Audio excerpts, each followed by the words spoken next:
കയ്ക്കും പുളിക്കും കടുകട മധുരിക്കും കണ്ണിമേലുണ്ണിമാങ്ങ. അങ്ങനെ നെല്ലിക്കയ്ക്ക് പറയുന്ന ഒരു പഴഞ്ചൊല്ലുണ്ട് കേട്ടോ. പണ്ട് നമ്മുടെ കാരണന്മാരൊക്കെ അങ്ങനെ ഒരു പഴഞ്ചൊല്ല് നമ്മളെയൊക്കെ പഠിപ്പിച്ചിട്ടുണ്ട്. അങ്ങനെയുള്ളൊരു നെല്ലിക്ക വച്ചിട്ടുള്ള ഒരു ചമ്മന്തിയാണ് ഞാൻ ഉണ്ടാക്കിയിരിക്കുന്നത് കേട്ടോ. ഇത് ചൂട് കഞ്ഞിയുടെ കൂടെയും ചോറിനൊരു സൈഡ് ഡിഷായിട്ടൊക്കെ കഴിക്കാൻ പറ്റിയ നല്ലൊരു ടേസ്റ്റി ചമ്മന്തിയാണ്. വളരെ ആരോഗ്യ ഗുണങ്ങളുള്ളതാണല്ലോ ഈ നെല്ലിക്ക. അപ്പം നെല്ലിക്ക വെച്ച് നല്ലൊരു ചമ്മന്തിയാണ് കേട്ടോ ഉണ്ടാക്കിയിരിക്കുന്നത്. അപ്പോൾ എല്ലാവർക്കും ഈ ചമ്മന്തി ഇഷ്ടമാവും. ഇങ്ങനെ ചമ്മന്തി ഉണ്ടാക്കി വെച്ചാൽ കുറച്ച് നാൾ നമുക്ക് കേടുകൂടാതെ ഇരിക്കും കേട്ടോ. ചമ്മന്തി ഉണ്ടാക്കി നമ്മൾ ഗ്ലാസിൻ്റെ ഒരു ഡബ്ബയിലാക്കി നല്ലപോലെ ടൈറ്റ് ചെയ്ത് അടച്ച് വെച്ചാൽ കുറേ നാൾ കേടുകൂടാതെ ഇരിക്കും. അപ്പോൾ എങ്ങനെയാണ് ഈ ടേസ്റ്റിയായ ഈ ഹെൽത്തിയായ ചമ്മന്തി ഉണ്ടാക്കിയെന്ന് നമുക്കൊന്ന് നോക്കാം. അതിന് വേണ്ടിയിട്ട് ഞാനൊരു പാത്രം അടുപ്പത്ത് വെച്ചു. ആ പാത്രം നല്ലപോലെ ചൂടായപ്പോൾ അതിലേക്ക് 2 സ്പൂണ് വെളിച്ചെണ്ണയല്ല നല്ലെണ്ണയാണ് കേട്ടോ ഒഴിച്ചു കൊടുത്തത്. ഇത് നമ്മൾ നല്ലെണ്ണയിൽ ഉണ്ടാക്കണം കേട്ടോ. നല്ലെണ്ണയിലാണ് ഉണ്ടാക്കുന്നത്. അപ്പോൾ നല്ലെണ്ണ നല്ലപോലെ ഒന്ന് ചൂടായി വന്നപ്പോൾ അതിലേക്ക് നമ്മൾ ഒരു 5-6 നെല്ലിക്ക ഇട്ട് കൊടുത്തു. നല്ലപോലെ കഴുകി തുടച്ച് കൊണ്ടുവന്ന നെല്ലിക്കയാണ്. ആ ചെറുതും വലുതൊക്കെ ഉണ്ട്. അപ്പം നല്ലെണ്ണയിൽ കിടന്ന് നമുക്ക് നെല്ലിക്ക ഒന്ന് പതുക്കെ ഒന്ന് വഴറ്റിയെടുക്കണം കേട്ടോ. ലോ ഫ്ലെയിമിൽ നമുക്കിങ്ങനെ ഇടയ്ക്കിടയ്ക്ക് ഒന്ന് നമുക്ക് ഇളക്കി നമുക്കൊന്ന് എല്ലാ പുറം ഒരുപോലെ വേവാൻ വേണ്ടിയിട്ട് ഇങ്ങനെ ഇടയ്ക്കിടയ്ക്ക് നമുക്കൊന്ന് ഇളക്കി കൊടുക്കണം. നെല്ലിക്കയുടെ കളറൊക്കെ മാറി നെല്ലിക്കൊക്കെ നല്ലപോലെ വെന്ത് വന്നു കേട്ടോ. അപ്പോൾ നമുക്കതൊരു പാത്രത്തിലേക്ക് പകർത്താം. അതിനുശേഷം ആ ചൂടായി കിടക്കുന്ന എണ്ണയിലേക്ക് തന്നെ നമുക്ക് വീണ്ടും കുറച്ച് വെളുത്തുള്ളി ഇട്ട് കൊടുക്കുക കേട്ടോ. ഒരു കുടം വെളുത്തുള്ളി തൊലിയൊക്കെ കളഞ്ഞ് കഴുകി തുടച്ച് വെള്ളമൊന്നും ഇല്ലാണ്ട് വെച്ചതാണ്. ആ എണ്ണയിൽ ഇട്ട് നമുക്കൊന്ന് വറുത്തെടുക്കാം. അതിൻ്റെ കളറൊന്ന് മാറുന്നത് വരെ നമുക്ക് നല്ലപോലെ ഒന്ന് ലോ ഫ്ലെയിമിൽ ആ വെളുത്തുള്ളിയും കൂടി നമുക്കൊന്ന് വറുത്തെടുക്കാം കേട്ടോ. ഇതാ നെല്ലിക്ക ഞാനിങ്ങനെ വറുത്തു അങ്ങനെ വേറൊരു പാത്രത്തിലേക്ക് മാറ്റി. നെല്ലിക്കയുടെ കളറൊക്കെ മാറി വന്നു. നെല്ലിക്കയല്ല, സോറി, വെളുത്തുള്ളിയുടെ കളറൊക്കെ മാറി വന്നപ്പോൾ ഞാനൊരു പാത്രത്തിലേക്ക് പകർത്തി. അതിനുശേഷം അതിലേക്ക് ഒരു 5-6 വറ്റൽമുളകും കൂടി ചേർത്ത് ലോ ഫ്ലെയിമിലാണ് കേട്ടോ. നമുക്ക് ഈ വറ്റൽമുളകും കൂടി ഒന്ന് വറുത്തെടുക്കാം. കരിഞ്ഞു പോവാതെ നമുക്ക് നല്ല മാതിരി ഒന്ന് ഫ്രൈ ചെയ്തെടുക്കാം. ഇതാ ലോ ഫ്ലെയിമിൽ നമുക്ക് നല്ലപോലെ ഒന്ന് ഇളക്കി അതൊന്ന് ഫ്രൈ ചെയ്തെടുക്കാം കേട്ടോ. അത് നല്ലപോലെ ഫ്രൈ ആയി വന്നപ്പോൾ അതും ഒരു പാത്രത്തിലേക്ക് മാറ്റി കേട്ടോ. അടുപ്പത്തു നിന്ന് മാറ്റി. അതിന് ശേഷം ഞാനൊരു 2 ടേബിൾ സ്പൂണ് പൊട്ടുകടലയാണ് കേട്ടോ. പൊട്ടുകടല ചൂടായ എണ്ണയിലേക്ക് ഇട്ട് കൊടുത്ത് പൊട്ടുകടലയും കൂടി നമുക്കൊന്ന് വറുത്തെടുക്കാം. ലോ ഫ്ലെയിമിൽ തന്നെ പൊട്ടുകടല കൂട്ടി നമുക്കൊന്ന് വറുത്ത് എടുക്കാം.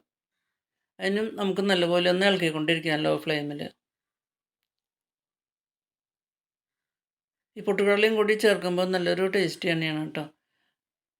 ആ പൊട്ടുകടലയൊക്കെ ഒന്ന് മൊരിഞ്ഞൊന്ന് ക്രിസ്പി ആയിട്ട് വരും. അപ്പോൾ നമുക്കത് പാത്രത്തിൽ നിന്ന് മാറ്റാം.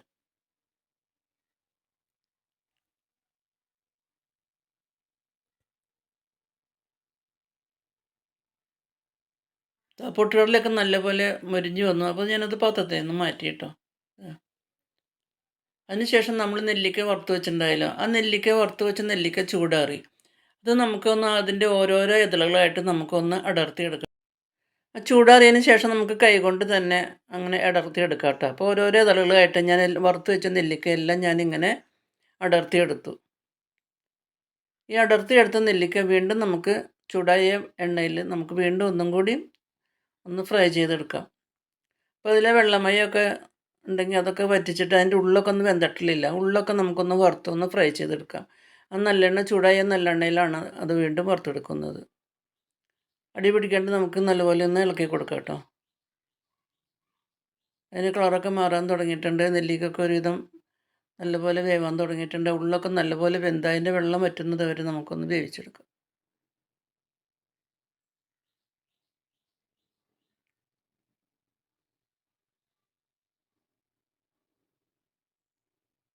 ഇടയ്ക്കിടയ്ക്ക് ഇങ്ങനെ ഇളക്കിക്കൊണ്ടിരിക്കണം, അല്ലെങ്കിൽ ഇങ്ങനെ അടി പിടിക്കും. ലോ ഫ്ലെയിമിലാണ് വെച്ചിരിക്കുന്നത്.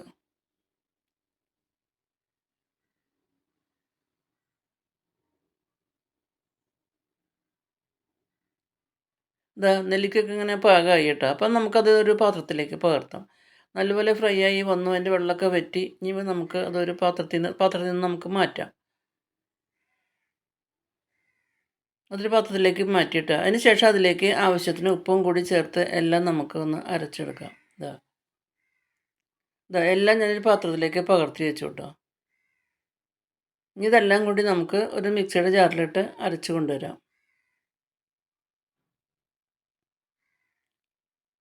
ഇതാ ഞാനത് മിക്സിയുടെ ജാറിൽ നിന്ന് നല്ലപോലെ അരച്ച് ഒരു പാത്രത്തിലേക്ക് ഒരു പ്ലേറ്റിലേക്ക് പകർത്തുകയാണ് കേട്ടോ. ഇതാ നല്ലൊരു ടേസ്റ്റി ചമ്മന്തിയാണ് കേട്ടോ. അപ്പോൾ ഈ വീഡിയോ എല്ലാവർക്കും ഇഷ്ടമായെന്ന് വിചാരിക്കുന്നു. ഇഷ്ടമായാൽ ലൈക്ക് ചെയ്യാനും ഷെയർ ചെയ്യാനും കമൻറ്റ്സ് ചെയ്യാനൊന്നും മറക്കരുത്. ആദ്യമായിട്ട് കാണുന്നവരാണെങ്കിൽ ഒന്ന് സബ്സ്ക്രൈബ് ചെയ്ത് സപ്പോർട്ട് ചെയ്യാനും മറക്കരുത്.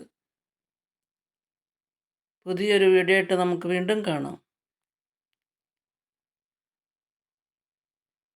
Thank you for watching.